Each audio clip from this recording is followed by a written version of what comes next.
Okay, a question that's come up a couple of times is, do you need to read the books in order, or can they be just used standalone? So let me sort of answer that, since it sort of was my initial brainchild. I think the best use of these books is in order. It's not that you can't use these things individually, but we design them specifically, if you think about it, in the life of a new Christian, to start at the beginning. What if somebody who'd never, like Mike described, never read a Bible, didn't know anything about anything, walked into your church, heard the gospel, and got converted? What would you want to teach them?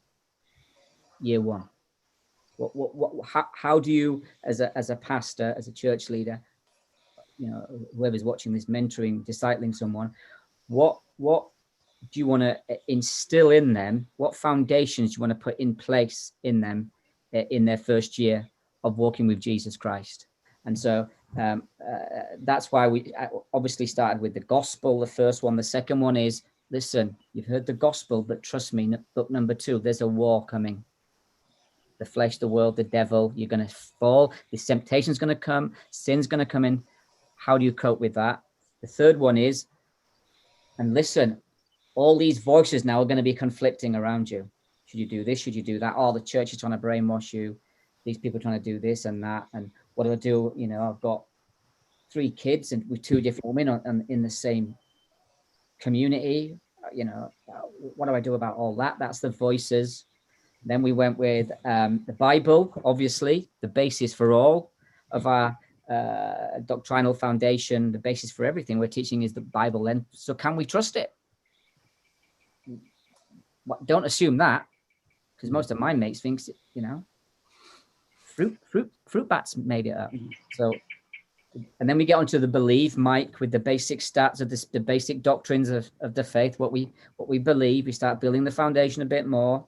And Sharon does one on character, growing godly character.